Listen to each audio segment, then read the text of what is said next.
MA प्रथम वर्ष और प्रथम सेमेस्टर के विद्यार्थियों, कल मैंने शुक्र नीति और शुक्र नीति सार पर अपने विचार व्यक्त किए थे। शुक्र के बाद जो आपके सिलेबस में चिंतन है, प्राचीन भारतीय राजनीतिक चिंतन का स्वरूप है, वह है शांति पर्व में राजनीतिक परंपरा।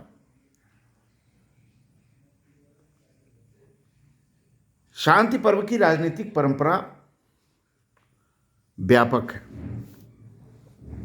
प्राचीन भारतीय शासन पद्धति और राजनीतिक विचारों के अध्ययन में शांति पर्व एक महत्वपूर्ण ग्रंथ के रूप में सामने आता है। शांति पर्व की रचना भीष्म ने की। महाभारत में 18 पर्व हैं, लेकिन उसमें शांति पर्व एक ऐसा पर्व है जिसमें राजनीति के तत्संबंधी विचारों का बहुत व्यापक रूप से व्याख्या की गई। शांति पर्व में भीष्म ने प्राचीन भारतीय राजनीतिक व्यवस्था और राजनीतिक चिंतन की व्याख्या की है। शांति पर्व के राजनीतिक विचार को भीष्म का भी राजनीतिक विचार कहा जाता है। शांति पर्व में दंड नीति अर्थात राजशास्त्र, पॉलिटिकल साइंस, राजधर्म अर्थात राजाओं के कर्तव्य, शासन पद्धति अर्थात विभिन्न प्रकार के शासन पद्धति, मंत्रिमंडलीय व्यवस्था अर्थात मंत्री, कर व्यवस्था अर्थात टैक्सेशन, सेना की व्यवस्था अर्थात युद्ध और शांति की नीति, और अंतर्राष्ट्रीय राजनीति से संबंधित अनेक विचार शांति पर्व में मिलते हैं। शांति पर्व में आपातकालीन अधिकार भी मिलते हैं, आपातकालीन राजनीति भी मिलती है। जैसे वर्तमान भारत में आपातकाल की बात की जाती है, उसी तरह से शांति पर्व में आपातकाल के राजनीति की परंपरा का भी व्यापक विकास दिखाई पड़ता है। बेनी प्रसाद ने स्टेट इन एंशिएंट इंडिया नामक पुस्तक में लिखा कि शांति पर्व एक दरबारी काव्य था जिसकी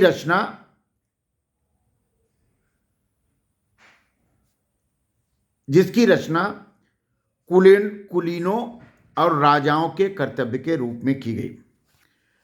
केपी जायसवाल इस मत का खंडन करते हैं। वह कहते हैं कि शांति पर्व कोई राजदरबारी काव्य नहीं है।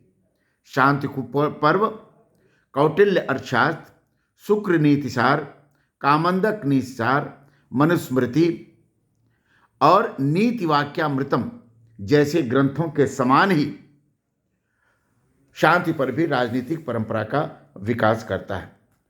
शांति पर्व में धर्म की भी बात की गई, शांति पर्व में नैतिकता की भी बात की गई, शांति पर्व में राजनीति की भी बात की गई। शांति पर्व में कई विरोधाभासी बातें में मिलती हैं। धर्म और राजनीति का संबंध कैसा हो, नैतिकता और राजनीति का संबंध कैसा हो, राजा के अधिकार और कर्तव्य का रूप कैसा हो, मंत्रिमंडलीय व्यवस्था का स्वरूप कैसा हो, लोकतंत्र और राजतंत्र के मध्य अंतर क्या होना चाहिए, इन सारे तत्वों पर शांति पर्व में व्यापक विचार मिलते हैं। शांति पर्व ने अपने पूर्ववर्ती राजधर्म निर्माताओं, राजधर्म चिंतकों का भी नाम लिया है और राजधर्म चिंतकों का नाम लिख करके उन्होंने राजधर्म चिंतकों के प्रति आभार व्यक्त भी किया है। इसका मतलब यह है कि भीष्म ने राजधर्म चिंतकों से अनेक विचार महाभारत शांति पर्व ने अपने पास लिए हैं। इसका अर्थ यह भी है कि भीष्म के शांति पर्व में प्राचीन भारतीय राजधर्म के व्याख्याकारों का स्पष्ट प्रभाव है, जिसमें व्यक्ति के संबंध, व्यक्ति और समाज के संबंध, समाज की दुरावस्था, समाज के अराजक तत्व इत्यादि का वर्णन मिला है। शांति पर्व कहता है कि जिसकी लाठी उसकी भय, यह कहावत पहले से लोग जानते हैं। यह मात्स्य न्याय है। इस मात्स्य न्याय से मुक्ति के लिए राज्य और राजा की आवश्यकता होती है। राज्य के अभाव में या राजा के अभाव में कोई वस्तु निरापद नहीं रह सकती। सतत उद्विग्नता में जीवन को काटना मनुष्य के लिए मुश्किल होता है। रक्षक के अभाव में निश्चिंत होकर के जीवन यापन करने की संभावना नहीं रहती। राजा न हो तो वर्ण संकरों की वृद्धि होती है।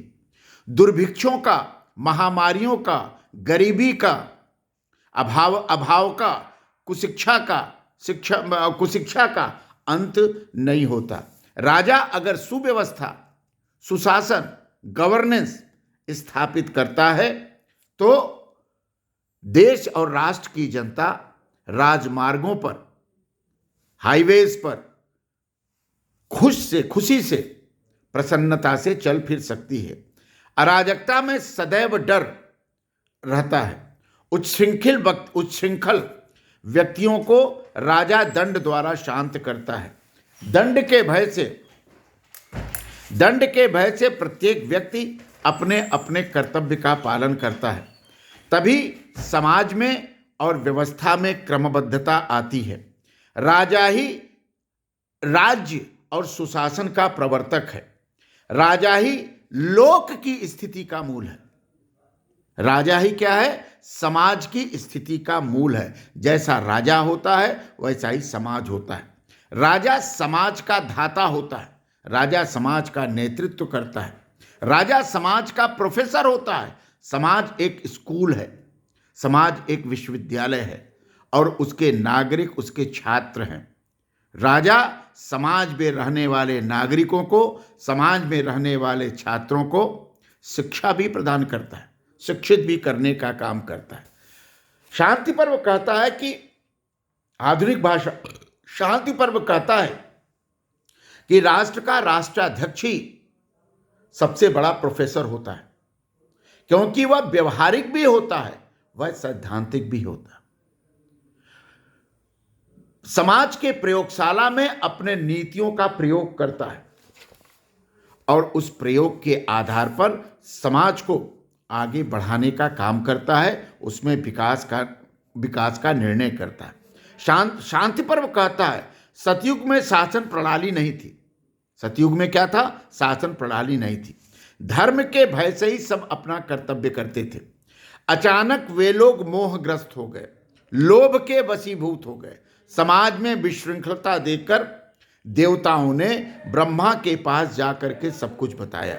ब्रह्मा ने पहले तो शास्त्र एवं दंडनीति की रचना की, बाद में नारायण की सहायता से एक राजा का निर्माण किया। उस राजा का नाम था पृथु। वेण ने दक्षिण हस्त से उत्पत्ति होने के कारण उनका नाम वैन्य पड़ा। महाभारत में राजा के निर्माण का दूसरा मत राजा मनु के निर्माण से होता है। राजा मनु का निर्माण जैसे ही महाभारत कहता है, वैसे यह समझ में आता है कि राम राज्यवादी सुशासन व्यवस्था का निर्माण की बात महाभारत स्वीकार करता है। राजा की नियुक्ति प्रजा के अधिकार से होती है। राजा अपने आप में नहीं बनता, राजा प्रजा के अधिकार से निर्मित होता है। शांति पर्व प्रजा के अधिकार को स्वीकार करता है। वह प्रजा से ऊपर राजा को नहीं मानता, प्रजा से ऊपर राज्य को नहीं मानता। सबसे पहले प्रजा है, बाद में राजा और राज्य है, ऐसा शांति पर्व कहता है। शांति पर्व कहता है कि अराजकता का विकल्प ही राज्य है। यही बात हाब्स भी कहता है, यही बात लॉक भी कहता है, यही बात मैकियावेली भी कहता है, यही बात हीगल भी कहता है कि अराजकता का विकल्प क्या है? क्या है अराजकता का विकल्प? राज्य है। अगर अराजकता है और अराजकता से मुक्ति की चाह जनता में है तो उसे राज्य नामक संस्था की स्थापना करती है। शांति पर्व दो राजनीतिक व्यवस्था की बात करता है। एक तो राजतंत्रात्मक राजनीतिक व्यवस्था, दूसरा लोकतांत्रिक राजनीतिक व्यवस्था की बात करता है। शांति पर्व राजा के दैवी सिद्धांत की भी बात करता है। जिस दैवी सिद्धांत का प्रतिपादन मनु ने किया, जिस दैवी सिद्धांत का प्रतिपादन शुक्र ने किया, जिस दैवी सिद्धांत का प्रतिपादन अन्य राजनीतिक विचारकों ने किया, उस सारे दैवी सिद्धांत की मान्यता को शांति पर्व स्वीकार करता। कृष्ण अर्जुन से कहते हैं, कृष्ण इस दैवी सिद्धांत के प्रतिपादक हैं। क्या कहते हैं कृष्ण? कृष्ण कहते हैं, नरों में मैं नराधिप हूं, नरों में मनुष्यों में मैं मनुष्याधिप हूं, नरों में मैं नराधिप हूं। राजा में ही मनुष्यत्व का विकास होता है। मनुष्यत्व का विकास अकेले नहीं होता, मनुष्यत्व का विकास राजा के माध्यम से ही होता है। फलतः राजा ईश्वर की प्रतिमूर्ति है। क्यों ईश्वर की प्रतिमूर्ति है? इसलिए कि जिस तरह से ईश्वर किसी का नुकसान नहीं करता, जिस प्रकार से ईश्वर सबका कल्याण करता है, जिस प्रकार से ईश्वर सबका उत्थान चाहता है, जिस प्रकार से ईश्वर सबको जीवन और मृत्यु का लेख के रूप, जीवन और मृत्यु को एक लेख के रूप में बांटता है, उसी तरह से राजा भी मनुष्य के जीवन और मृत्यु को एक लेख के रूप में बांटता है। राजधर्म ही सभी धर्मों का मूल है। महत्वपूर्ण बात शांति पर्व भी कहता है, राजधर्म मतलब पॉलिटिकल साइंस ही सभी साइंस का मूल है, सभी विज्ञानों का मूल है। यह पश्चिम के अनेक विचारक भी कहते हैं। शांति पर्व बहुत साफ साफ कहता है कि राजधर्म अर्थात पॉलिटिकल साइंस सभी धर्मों या सभी साइंस का मूल है। सभी साइंस का विकास तभी होगा जब राजधर्म का पालन होगा, राजनीतिक व्यवस्था रहेगी। सभी धर्म अंत में, सभी साइंस अंत में राजधर्म में, पॉलिटिकल साइंस में विलीन हो जाते हैं। ये भी बात सही है। अगर पॉलिटिकल साइंस ना हो तो आप बताइए कोविड-19 की महामारी से कैसे जूझेंगे? अगर पॉलिटिकल साइंस ना हो तो किसानों की समस्या को कौन हल करेगा? अगर पॉलिटिकल साइंस ना हो तो सुशासन की स्थापना कौन करेगा? अगर पॉलिटिकल साइंस ना हो तो रोजगार का सृजन कौन करेगा? अगर पॉलिटिकल साइंस कौन हो तो बड़े बड़े हाईवे कौन बनाएगा? अगर पॉलिटिकल साइंस ना हो तो कल्याणकारी योजनाओं को कैसे संचालित किया जाएगा? अगर पॉलिटिकल साइंस न हो तो लोकतंत्र को व्यवहारिक धरातल पर कैसे लाया जाएगा? अर्थात इसी बात को शांति पर्व कहता है कि अंत में सभी साइंस पॉलिटिकल साइंस में विलीन हो जाते हैं। राजा के बारे में शांति पर्व कहता है कि राजा को चरित्रवान होना चाहिए, बिना चरित्र के राजा जी नहीं सकता। इस प्रकार राजधर्म के प्रकरण के संदर्भ में शांति पर्व में अनेक उदाहरण दिए गए और वह उदाहरण राजनीतिक चिंतन की एक थाती है। वह उदाहरण राजनीतिक चिंतन के द्वारा विकसित होती है। शांति पर्व कहता है कि राजा पुरुषार्थी होना चाहिए, नेतृत्व का पुरुषार्थी होना जरूरी। निकम्मा नेतृत्व हो, पागल नेतृत्व हो, बदहवास नेतृत्व हो, सत्ता के प्रति अंध स्वार्थी नेतृत्व हो तो राज नहीं चल सकता। पुरुषार्थी होना चाहिए। राज्य के नेतृत्व को परिश्रमशील होना चाहिए। 24 घंटा राज्य में रहने वाली जनता के कल्याण, 24 घंटा राज्य में रहने वाली जनता के उत्थान, 24 घंटा राज्य में रहने वाली जनता के विकास को सोचना ही पुरुषार्थ है और यह होना चाहिए। प्रजा का विश्वास तभी आप जीत सकते हैं जब प्रजा को इस बात का एहसास हो कि हमारा नेतृत्व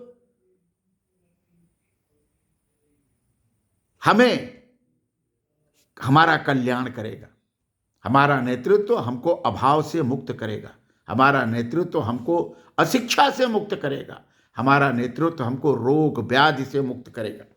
तब तक प्रजा के लिए गर्भिणी सिद्धांत का अवलंबन करें। एक सिद्धांत दिया शांति पर्व में, क्या दिया? गर्भिणी सिद्धांत।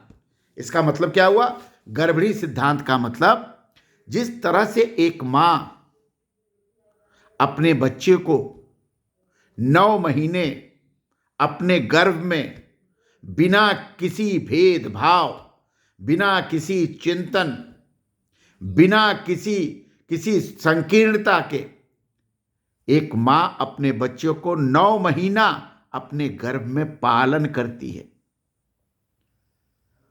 मां ये सोचती है कि जो मैं खा रही हूं उसका सत्व हमारे बच्चे को मिल रहा है।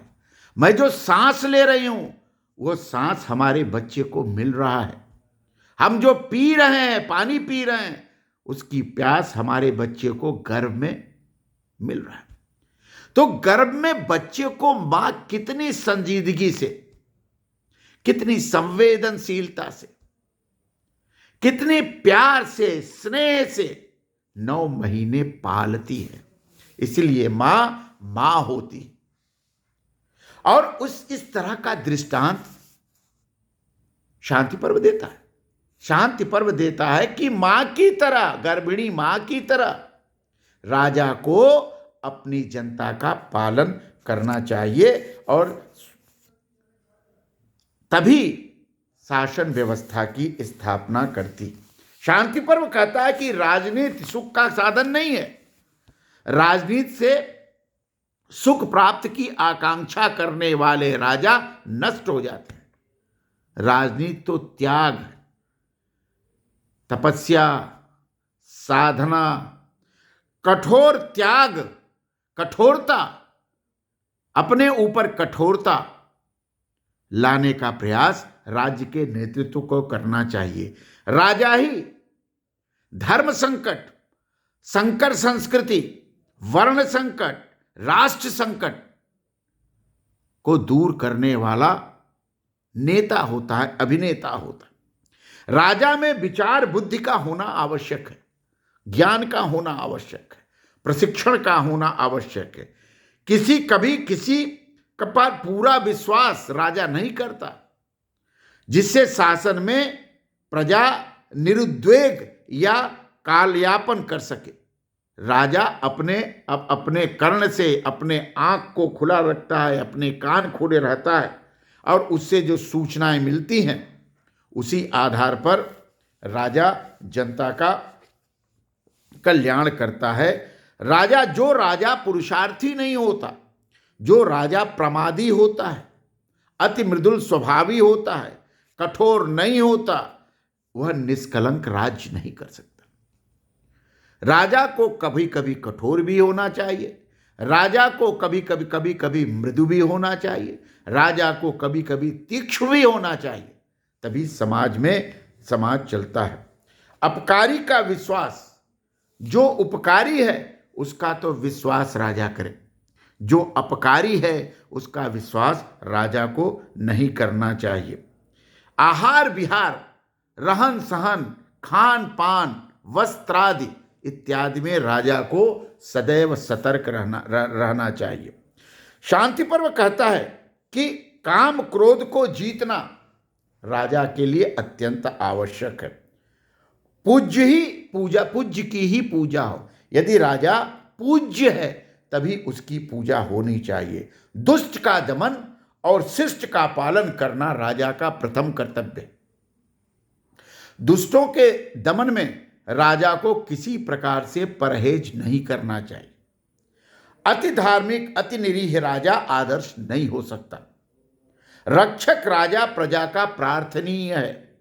सद्व्यवहार से राजा प्रजा के श्रद्धा का पात्र बनता है। राजा को अपने पुत्र पर, अपनी पत्नी पर भी अधिक विश्वास नहीं करना चाहिए, क्योंकि सत्ता के लोभ में पुत्र और पत्नी भी राज शासन को अपने स्वार्थ में उलट पलट सकते हैं। अविश्वास राजा का सबसे बड़ा गुण होना चाहिए। हर पर अविश्वास राजा करे। राजा किसी पर अंधविश्वास ना करे। अंधविश्वास करने वाला राजा हमेशा ठगी का शिकार होता है, ऐसा शांति पर्व कहता है। शांति पर्व कहता है कि आलस्य का त्याग राजा के लिए बहुत जरूरी है। अद्भुत है, आलस्य का त्याग। राजा को हमेशा 24 घंटे 24 पहर सतर्क रहना चाहिए, चैतन्य रहना चाहिए, आलस्य नहीं करना चाहिए। यह नहीं कि राजा है तो खा पी के सो जाए, उधर देश में आग लग जाए, देश में दुश्मन आक्रमण कर दें, ऐसा राजा उचित नहीं है। राजा को